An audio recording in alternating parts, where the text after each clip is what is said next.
교재 48페이지를 읽겠습니다. 3장에서는 사무엘이 소명을 받는 이야기가 나옵니다.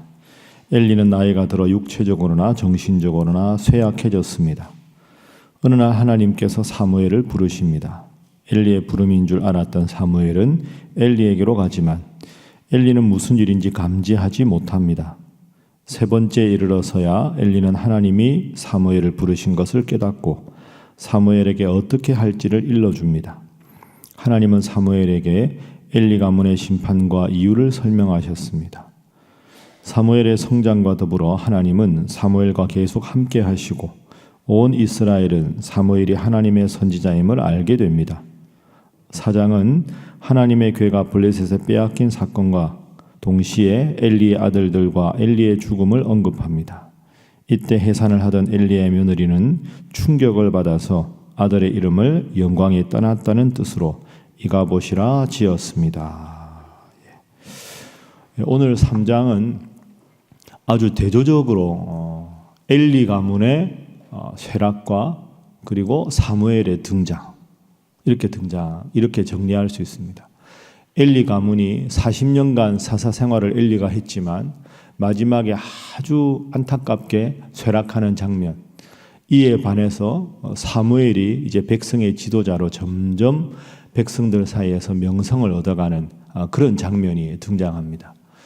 특별히 이제 엘리 가문이 참 그 비참한 말로를 겪게 되는데, 오늘은 이것을 통해서 우리가 영적으로 어떤 자세를 가져야 할까 하는 것을 세 가지 측면에서 생각을 해보도록 하겠습니다.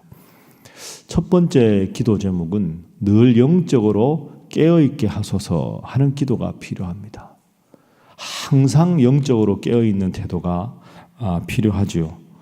오늘 우리가 3장 4장을 읽었는데 3장 1절 첫 구절이 이 당시의 영적인 상태가 어떠했는가 하는 것을 잘 보여줍니다. 자, 함께 읽어보죠. 3장 1절 읽습니다. 자, 시작. 아이 사무엘이 엘리 앞에서 여호와를 섬길 때에는 여호와의 말씀이 희귀하여 이상이 흔히 보이지 않았더라. 아멘. 하나님을 제일 잘 아는 이스라엘 백성인데 여호와의 말씀이 희귀하여 이상이 보이지 않았다. 이 한마디가 엘리가 사사로 지내던 40년 동안의 영적인 상태가 어떠했는지를 보여줍니다. 하나님의 말씀이 희귀하다. 여러분, 이게 너무너무 비참한 이야기입니다. 하나님을 섬기지 않는 다른 이방 민족이 아니라 하나님의 율법을 가지고 하나님의 말씀에 대해서는 누구보다 잘 안다고 자부하는 이스라엘 백성들 사이에서 하나님의 말씀이 희귀하다. 이것은 영적으로 너무나도 침체해져 있는 이스라엘의 상태를 말하지요. 왜 이런 일이 생겼을까요? 그 근본적인 원인은 지도자인 엘리 때문입니다. 엘리가 어떤 상태인가 보시죠. 4장 18절. 자, 4장 18절 엘리의 최후입니다. 함께 읽어봅니다. 시작. 하나님의 괴를 말할 때 엘리가 자기 의자에서 뒤로 넘어져 문 곁에서 목이 부러져 죽었으니 나이가 많고 비대한 까닭이라. 그가 이스라엘의 사사가 된 지 40년이었더라. 아멘. 엘리가 사사였습니다. 몇 년 동안입니까? 40년 동안.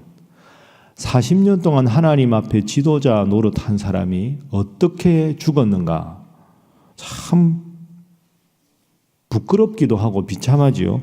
자기 의자에서 뒤로 넘어져서 목이 부러져서 죽었습니다. 그런데 그 다음 구절에 보면, 그 다음에 보면 나이가 많고 비대한 까닭이라. 여러분, 성경 말씀에 보면 나이가 많아서 죽었다 이런 언급이 별로 없거든요. 하나님이 부르실 때가 몇 세였다 이런 언급은 나오는데, 나이가 이제 의자에서 넘어져서 목뼈가 부러져 죽었다 하고 끝나도 되는데 그 이유를 굳이 성경에 설명합니다. 나이가 많았다. 몸이 비대했다. 몸이 비대했다 이런 표현은 사람의 최후에서 성경에 쓰지 않습니다. 몸이 비대했다 하는 것은 그냥 이렇게 좀 이렇게 살진 사람이다 이런 뜻이 아니죠. 이걸 굳이 쓴 이유는 영적으로 하나님 앞에서 아주 바로 서지 못했다. 그래서 그냥 우리가 보면 좀 마른 사람도 있고 좀 살집이 있는 사람도 있고 이런 뜻이 아니라 사사 노릇을 한 지 40년이었다. 나이가 98세였다. 그런데 영적으로 너무너무 하나님 앞에 바로 서지 못해서 자기 관리가 영적으로 바로 되지 못했다 하는 것을 뜻합니다. 사사 노릇 40년, 98세, 하나님과 누구보다 가까워야 될 엘리가 하나님 앞에서 자기 관리에 소홀하고 자식도 제대로 키우지 못해서 그래서 이 모든 문제가 일어났다. 한 지도자가 바로 서는 것이 얼마나 중요하고 지도자 한 사람이 하나님 앞에 영적으로 바로 서지 못했을 때 그 민족이 얼마나 참 안타까운가 하는 것이 드러납니다. 그리고 오늘 본문 우리가 잘 알지만 하나님이 사무엘에게 사무엘아 부르셨습니다. 엘리 제사장에게 가서 제사장님 저를 부르셨습니까? 아니다. 돌아가서 자라. 다시 저를 부르셨습니까? 아니다. 다시 저를 부르셨습니까? 아니다. 세 번째가 되어서야 엘리가 알아차립니다. 이게 무슨 뜻일까요? 영적으로 둔감해져 있었다는 거죠.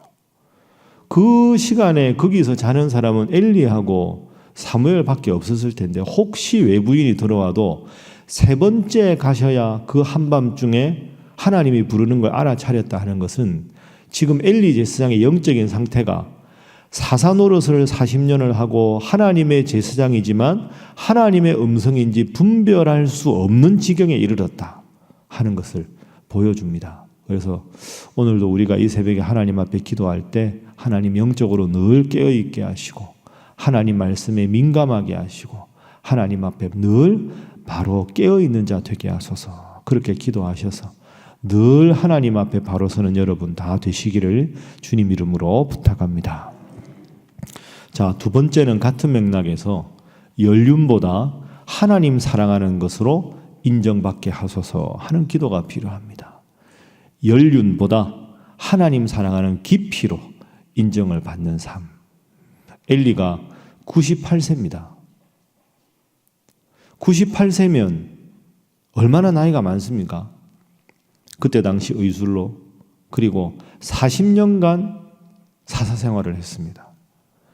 객관적인 조건으로 보면 정말 하나님 앞에 위대한 사람이죠. 제사장이지요. 사사 40년 했지요. 장수를 누렸지요. 그런데 하나님 앞에서 백성들을 바로 인도 못했습니다. 그런데 어린 사무엘이 자다가 하나님 앞에서 부름을 받았습니다.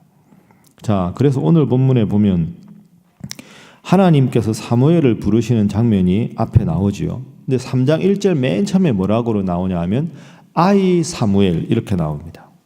그러니까 여러분 이게 묘한 대조지요. 아이 사무엘과 98살의 지도자 엘리. 아이 사무엘은 하나님의 음성을 들었고 98이 된 엘리는 하나님의 음성에 둔감했다. 이때 사무엘 나이가 몇 살이었을까? 성경에 잘 안 나옵니다. 그런데 학자들이 추정하기로는 그래도 제사장의 일을 도울 정도면 분별력이 있어야 하기 때문에 아마 12살이었을 것이다. 제가 보기에 12살도 좀 많지 않을까. 요세푸스라는 학자가 유대교 학자가 그렇게 주장을 했는데 12살보다 더 어렸을 때였을 것으로 추정합니다. 철 모르는 어린아이는 하나님 앞에 바로 서고 하나님이 사무엘과 함께하는 게 점점 백성들 사이에 알려지고 40년 동안 사사 생활을 했던 엘리는 하나님의 음성에도 둔감하고 자식들도 하나님 앞에 바로 서지 못하고 마지막에도 하나님 앞에 부끄러운 최후를 맞이한 것. 이 묘한 대조가 드러나죠. 98의 지도자 엘리, 12살의 참 철없는 아이 사무엘. 그러나 하나님의 음성을 듣지 못하고 하나님의 음성을 민감하게 듣고 순종하고 점점 쇠락해져 가고 점점 백성들 사이에 하나님의 사람으로 인정받는 것. 이게 하나님의 기준입니다. 얼마나 오랫동안 이 일에 종사했는가, 얼마나 하나님 말씀에 대해서 지식이 많은가, 경험이 많은가가 중요한 게 아니라 하나님의 음성에 귀 기울일 수 있는 마음이 여전히 있는가. 이게 하나님 보시기에 중요한 기준이고 그래서 하나님께서 사무엘을 선택하신 것이다. 이렇게 우리가 말할 수 있습니다. 물론 새벽에 나오시는 여러분들은 하나님 사랑하는 마음으로 이 자리에 나오신 줄 믿습니다. 그러나 지금 이 마음과 하나님을 향한 사랑이 변하지 마시고 항상 다른 분들이 참 오랫동안 어떻게 이렇게 열심히 하십니까 하고 칭찬하시더라도 여러분은 늘 오늘 처음 하나님을 믿었던 그 기쁨과 그 설렘으로 하나님 앞에 하나님을 사랑하는 열심으로 인정받고 칭찬받는 모든 분들 되시기를 주님 이름으로 축복합니다. 자, 마지막 세 번째는 영적인 책임감을 갖게 하소서 하는 기도입니다. 영적인 책임감을 갖게 하소서. 엘리 한 사람의 영향력이 얼마나 큰가 우리가 오늘 3장 4장 내내 확인해 보았습니다. 그리고 엘리의 자식들을 보십시오. 홈리와 비느하스가 얼마나 비참하게 최후를 맞이합니까? 어제 우리가 봤죠. 하나님 앞에 제사 드릴 때 좋은 고기 먼저 챙기고 그리고 하나님의 회막 문간에서 수종드는 여인을 범하고 그러니까 엘리가 하나님 앞에 바로 서지 못했을 때 온 나라와 집안이 총체적인 난국입니다. 블레셋과 싸우다가 언약궤를 빼앗기고 두 아들은 전사했다는 소식을 듣습니다. 엘리가 법궤가 빼앗겼다는 소식을 듣고 충격을 받아서 의자에 넘어져서 목뼈가 부러져 죽습니다. 하필 그때 안타깝게도 오늘 본문의 4장 19절 이하에 보면 비느하스의 아내가 임신해서 해산 때가 가까웠는데 시아버지 돌아가시고 남편이 죽고 언약궤가 뺏긴 이야기를 듣고는 충격에 바로 해산을 합니다. 그 당시는 아들 낳는 게 아주 영광이었을 때죠. 그 당시는 남자가 귀하다 여기던 때니까. 그러니까 해산을 돕는 아낙네들이 아들 낳았다고 축하한다고 그렇게 인사를 하니까 이 며느리가 너무너무 괴로워하는 겁니다. 이름을 이가봇이라고 짓습니다. 영광이 이스라엘에서 떠났다. 여러분 성경에 나오는 여러 인물들 중에 한 장에 이렇게 비참한 최후를 맞이한 집안은 제가 생각하기에 없습니다. 아버지는 목뼈가 부러져서 죽고 두 아들은 전쟁터에서 죽고 태어난 손자죠. 비느하스의 아들이니까 거기는 이가봇이라는 치욕적인 이름을 듣고 며느리는 아이의 탄생을 전혀 기뻐할 수 없고 이게 왜 이런 일이 벌어집니까? 하나님 앞에 영적으로 중심을 잡아야 할 엘리가 바로 서지 못했을 때 나라 전체가 혼란했을 뿐더러 이 집안이 너무너무 안타까운 이런 결과에 이르렀습니다. 반면교사로 삼으시고 나에게 혹시 엘리 같은 모습이 없는가 한번 생각해 보십시오. 제가 이제 늘 여기서 이따가 이제 설교하러 나오지 않습니까? 매일 사도신경 우리가 외우죠. 제가 오늘따라 사도신경 마지막 구절이 참 와닿았습니다. 나라와 권세와 영광이 영원히 아버지께 있습니다. 여러분 그게 참 소중한 고백입니다.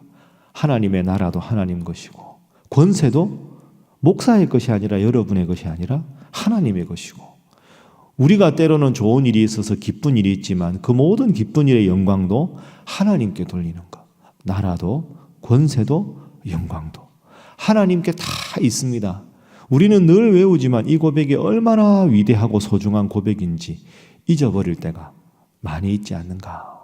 모든 영광을 하나님께 다 돌려서 그 초심을 잘 간직해서 우리 주님 보실 때 나에게 이 모든 영광을 돌리는 너에게 더 큰 복으로 주리라 해서 여러분과 여러분의 가족들, 여러분의 가문이 세세토록 하나님의 복받는 귀한 분들 되시기를 주님 이름으로 축복합니다. 함께 기도하겠습니다. 하나님, 영적으로 늘 깨어있게 하시고 영적인 책임감을 다하게 하시며 연륜보다 경험보다 하나님 사랑하는 마음으로 하나님께 영광 돌리는 성도 되게 하여 주옵소서. 본문 말씀 기억하며 기도하시고 오늘도 구역 모임을 위해서 또한 153 새생명 초청잔치를 위해서 오늘 함께 기도하는 날인데 주여 함께 하여 주옵소서. 기도하시고 여러분 각자를 위해서 함께 기도하겠습니다. 주여 믿습니다. 주여